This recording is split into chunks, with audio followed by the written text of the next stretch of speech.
Good morning. Good morning. We have two moderators for this segment of Parliamentary Procedure. Charlie Up Church being one, and I'm Joe Ray Burton. We'll start at this time. We're going to have a little fun with you during this. We're going to have a little fun with you during this segment of the training. But don't let some of this foolishness in this exercise take away from the importance of using proper parliamentary procedure at your board. Before we start, I want to state a disclaimer that this simulated board meeting is not modeled in any way or reflect on any actual board or its actions, I promise. As we begin, two questions are important. Why use parliamentary rule, and what difference does it make? Though our cast of notables will not get into all the fine points of parliamentary procedure today, they will, however, demonstrate a few of the basics. First, I think an introduction of the best all-around SWCD Board of Directors is in order. Ladies and gentlemen, as I call y'all out, please raise your hand so everybody knows who you are. The role of Chairman Jim Tom is portrayed by Jack Foote. Wave, Jack. There you go. There's Jim Tom. Arlette, the Vice Chair, is represented by Kendria Ray. Genius, the board's deep-thinking treasurer, is depicted by none other than Don Brandenburg. And he's nowhere near a genius either. The fourth director, known as Bubba, is portrayed by Adrian Perez, and in the sometimes absent-minded role of Clem is Tony Franklin. Finally, the hard-working, no-nonsense district secretary is characterized by Carol Ann Correa. Now that you know who serves on this somewhat eccentric board, let's look at the slide.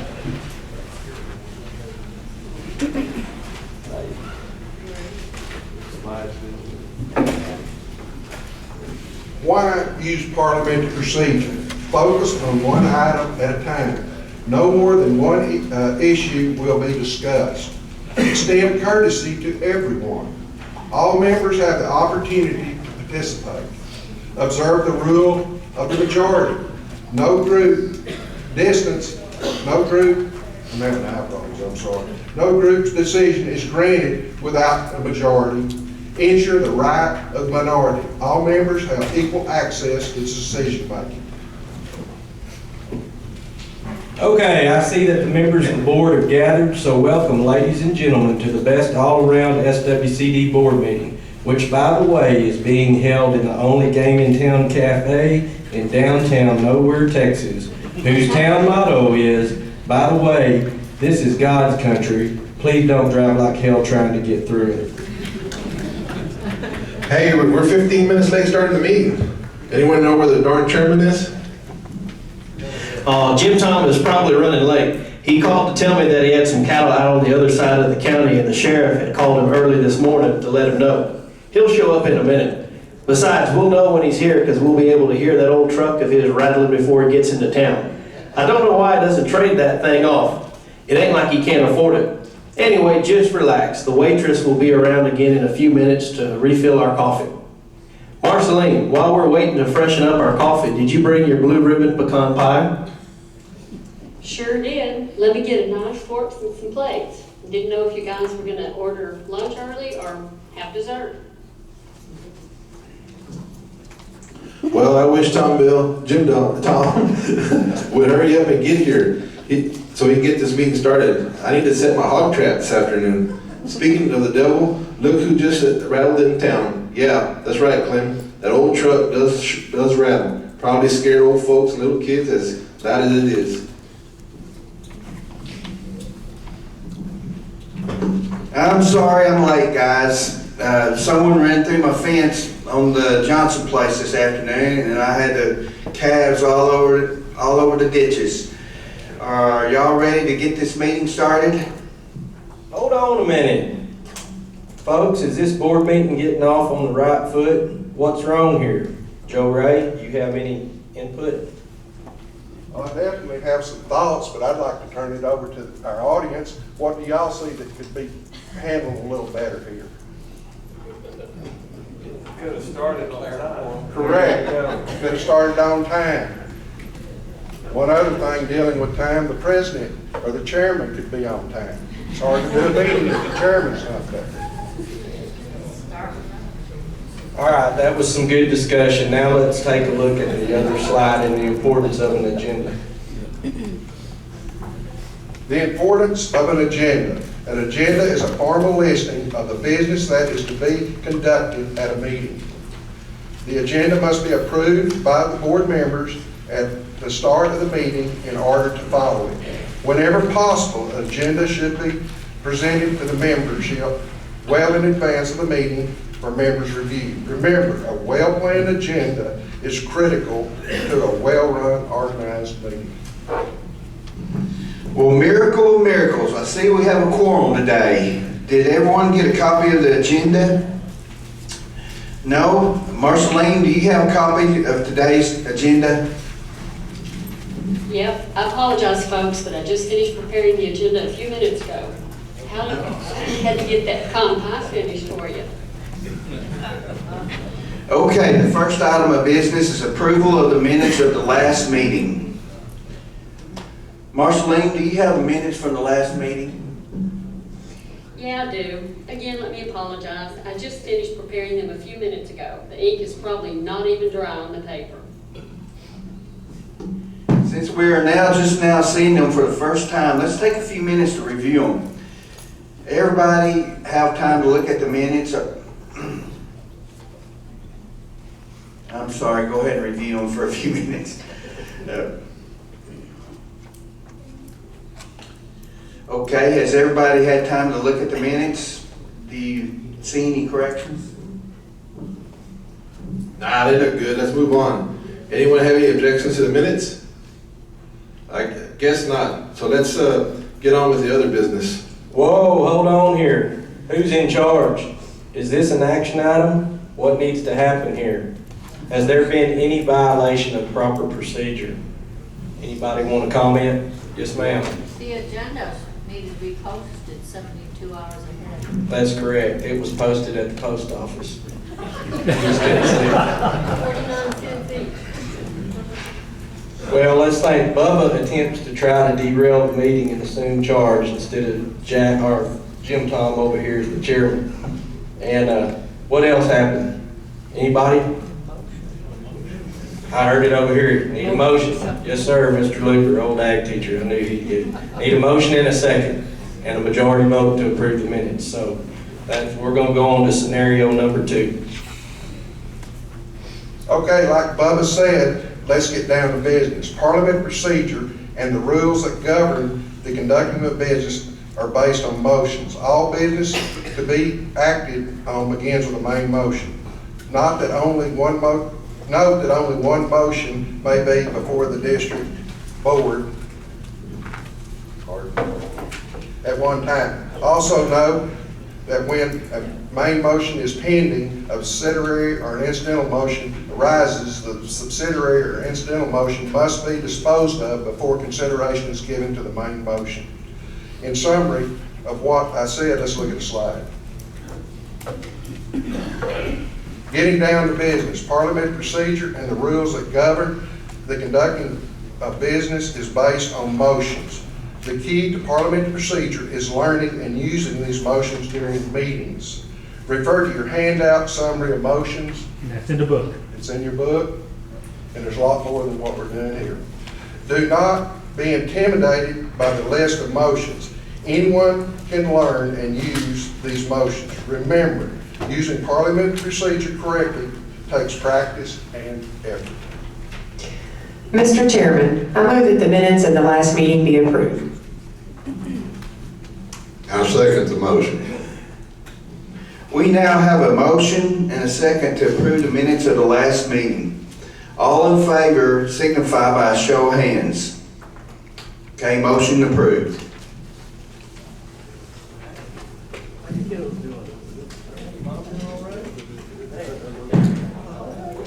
All right, let's come to order. Now that we have the business of minutes settled, let's direct our attention to the financial statement. It looks pretty typical. See that the district paid a local flower shop $40 for some flowers sent to Clem's wife, who recently had been hospitalized. By the way, Clem, how's your wife doing? Great, she's back to her old self. Sure simplifies my life. I don't have to think anymore, just follow orders. Does anyone have any questions about the items on the financial report? No, it shows that we got money in the bank, so I move that the board accept the financial statement as presented. I second the motion. I rise to a point of order. In checking the bank statement, I noticed that all of the canceled checks issued to pay the noted bills on the financial statement have only one signature. Some are signed by the chairman and some by me. I thought our board had a policy that any checks issued had to have two signatures. Who can explain this breach of policy? Well, I guess the fault is mine. I knew that the bills needed to be paid, but since I only come into the office a couple of days a week, they got buried under all the other stuff that needed attention.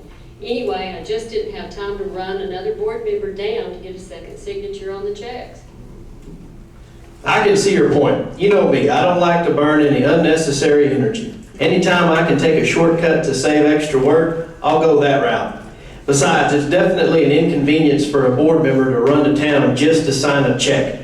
Or for that matter, Marceline having to drive out to the country for a second signature. Anyway, we already have a motion and a second on the floor to approve the financial statement. Genius, why do you have to be such a stickler for rules? You just can't butt in and interrupt a motion on the floor that already has a second. Annie, let's pause a moment to evaluate what's happening here. Does anyone want to comment? Is the board being careless or reckless with their financials, their funds? Yes.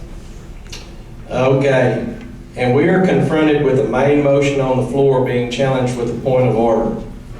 Can a motion be interrupted by a board member with the use of an incidental motion known as a point of order? Yes. Yes. Does the point of order need a second? No. Is a point of order debatable? No. Is it amendable? No. Is a vote required? No.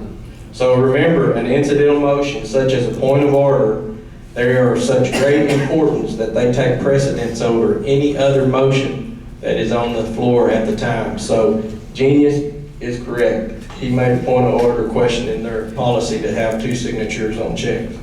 So now we're going to move on to scenario number 3. Though we have actually dealt with a main motion in the last scenario, let's take the concept of a main motion a little further. A main motion is a motion that brings business before an assembly. Main motions are made while no other motion is pending. Our best all-round board of directors will also introduce some subsidiary motions in which, in this scenario, just to keep you awake. So a subsidiary motion is a type of motion by which a board would deal directly with a main motion prior to or instead of voting on the main motion itself. Well, the next item on the agenda is the District Director Employee Leadership Development Workshop scheduled for the last week in February. Anyone interested in attending? Yeah, we probably need to send Bubba since he's the newbie on the board. He might even learn a little. Is that okay with you, Bubba? Our field rep tells us they really wine and dine directors who attend the training. Really? I'm on it. If there's free eats, I'm there. Marlena, pass another piece of that pecan pie over here. In that case, I move that the district send Bubba to the training and that the best all-around SWCD pay all related travel expenses for him to attend the training. I second the motion. We have a motion on the floor and a second for the district to send Bubba to the February Leadership Development Workshop with all travel-related expenses to be paid by the district. Is there any discussion? Wait a minute, what's happening? What are we voting on? I wasn't paying attention. Say, Bubba, I was wondering how you managed to buy that new tractor I always see parked in front of your church on Sunday. You're always yapping about how broke you are. Mr. Chairman, I rise to a point of order. Clem is off the issue. Can we get back to the basic business at hand? Guess what? Genius is right once again. Clem is off the business at hand, which will cause the meeting to stray from its point of order. So, we talked a little bit earlier. What is the purpose of a point of order? Anybody want to enforce the rules by calling attention to a violation of the parliamentary rules. And we've already discussed a point of order does not need a second, and it is not debatable. And is it proper for the chairman to call a member out of order? Who wants to answer that? Mr. Luber? Yes, it is, because the chairman, it's his job to kind of keep things running like it's supposed to be. So, and other members may also insist that correct procedure be used through the use of a point of order if people are getting off track. Let's peep in again and see what is happening next. Looks like we will see how the board tackles amendments. So let's look at the slide. Subsidiary motion, an amendment used to change a motion but never the intent of the motion. There are three ways to make an amendment: addition, adding words or phrases; subtraction, or striking out, removing part of the motion but not to change the intent; and substitution, removing parts of the motion and inserting a new word or phrase. Mr. Chairman, I move to amend the motion by adding the words "and we pay our own way." Motions can only be amended twice, requires recognition and second. They're debatable and amendable, and a majority vote is required. Clem, genius is correct. Your comment was not appropriate or pertinent to the business at hand. Thank you, Mr. Chairman. I move to amend the motion to send Bubba with all travel-related expenses paid to the Leadership Development Workshop by adding the words, including Marceline. Good idea. I second the motion. Besides, Marceline is known for being a party animal. I hear she's a reputation of dancing on tables and shooting out the lights. Yeah, well, I don't know about that, but Marceline could use a little schooling on policy and procedure. Right, Marceline? Clem, when was it you fell out of a tree and cracked your skull? Bubba, you take a hike.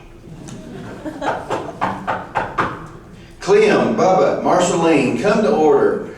Your personal remarks are out of context to the business at hand.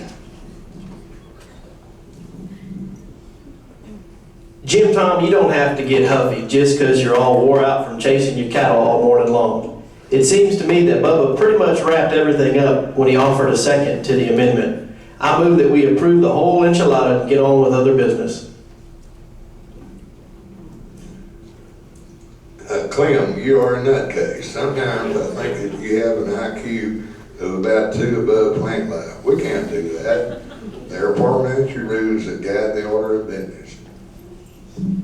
Genius, the board is appreciative of your adherence to parliamentary rules, but come to order. Your personal comments are also inappropriate. Okay, now we have an amendment and a second to approve and include Marceline's attendance at the Leadership Development Training. Any discussion on the amended motion? If none, let's proceed to the vote. All in favor signify by show of hands. Okay, the amended motion passes. Okay, let's pause a moment and see what happened. The amendment to the original motion has now been approved. What is this amendment called? It is in reference to the amendment of the first rank, which must be applicable to the original motion. Was the amendment applicable to the motion? It is. Well, it looks like Orlette has something on her mind. Let's see where she takes us. It just occurred to me that the state board has set up a conservation activities, or CAP program, in which districts that participate in 10 core conservation activities can earn $150 to offset district operating expenses.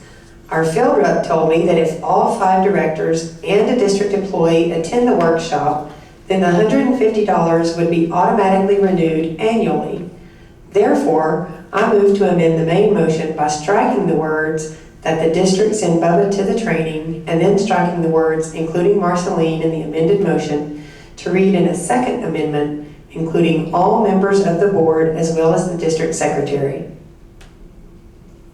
Arlette, you are making my head hurt. Can't we just cut to the chase without going through all this high-talking parliamentary gibberish? Talking gibberish, Clem seems to be missing the point that parliamentary procedure is for the purpose of enhancing a democratic way of arriving at a group business.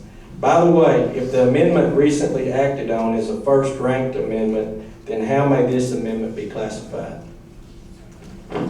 Somebody said it. Speak up. Second rank. So this would be known as a second rank amendment. But does it modify and pertain to the first rank amendment? Yes. So the answer is yes. Well, let's see how this works out. Ladies and gentlemen, we have a motion on the floor to amend the main motion to send Bubba to the training, and then the amended motion included Marceline to read, included all members of the board as well as the district secretary. Do I hear a second? Sounds like a good idea. I'll second the motion. Y'all quit looking at me like a deer staring at headlights. I'm not going to say anything dumb. All right, the chair hears a second to the motion. Is there any discussion? Are you ready for the question? Those in favor signify by saying aye. Aye. Those opposed signify by saying nay. Motion passes. Before moving on, let us review a few basic points here. What is the purpose of an amendment? To modify a motion under consideration. When may an amendment be offered to a motion? After the chair states the motion, and the member obtains the floor. In what way may a motion be amended? Amendments must pertain to the motion to which they apply. Amendments are of two kinds, first rank and second rank amendments. An amendment to an amendment is classified as a second rank. Note that there can be only one amendment of each rank under consideration at a time. Is a motion to amend debatable? It is debatable when the motion to which it applies is debatable. Is it amendable? Yes. However, note that an amendment to an amendment is undebatable, unamendable. Does the amendment require a second? Yes. Does it require a majority vote? Yes.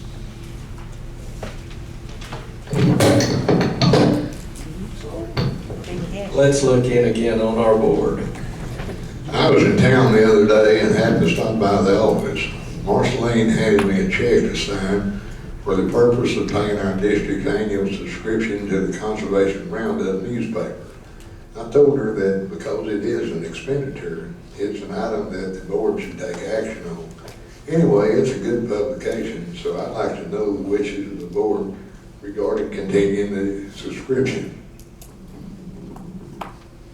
Well, I know that we make the publication available to our local schools, so I move that the district pay to renew the district subscription to the Conservation Roundup. I hear a motion to renew the subscription to the Conservation Roundup. Do I hear a second to the motion? Well, Marceline's pie is gone, and the waitress had quit coming around. It's kind of slow on this end of the table. I guess I'll second the motion. We now have a motion and a second on the floor to pay the fees to renew the district subscription of Conservation Roundup. Is there any discussion? As I said, I know it's a good publication, but with our teachers having to teach to the standardized test, I wonder whether the district is getting its money's worth. Marceline, what's your opinion? You deliver them to the schools. Well, the paper has good articles with suggested conservation activities, but I'm not hearing any of the teachers actually using them in the classroom as supplementary teaching materials. Well, as I said, my wife does all my thinking for me, so I don't read anything other than hunting or fishing magazines. But the Roundup has lots of neat pictures. I like to look at the pictures. Gee, Clem, I'm glad to see that you're still awake. none of us would like to see you overtax your brain with any strenuous literary exercises. Mr. Chairman, it appears that we need a little more information about how the publication is used to determine if it is in the district's the best interest to continue this subscription. Therefore, I move that we lay the motion on the table. A motion is now on the floor to table the motion to pay the district's renewable fees to the Conservation Roundup. Do I hear a second to the motion to table this issue? After hearing the other board member comments, it would probably be a good idea to gather a little more information before our board makes a final decision. So I second the motion to table this item. We now have a motion and second to table the item, the motion to pay the subscription renewal to Conservation Roundup. All in favor signify by saying aye. Aye. The motion carries. Let's review the parliamentary procedure related to lay on the table. What is the purpose of the motion to lay on the table? To temporarily delay action on an item of business. What are the reasons for this? To give members time to consider the proposal further. Second, to consider business of a more urgent nature. Is the motion to lay on the table debatable or amendable? The motion to lay on the table is undebatable and unamendable. Does the motion to lay on the table require a second? Yes, and a majority vote. What happens to the pending amendment if a main motion is tabled? When a main motion is tabled, all amendments and other motions belonging to the motion are tabled. Ladies and gentlemen, it looks like we have covered all items on the agenda for this meeting. Since this is an open meeting, and since it is required that we post a meeting notice along with items to be discussed, are there any items of business that you are aware of that needs to be considered at the next meeting? If not, I call for a motion to adjourn. I move to adjourn. I second the motion to adjourn.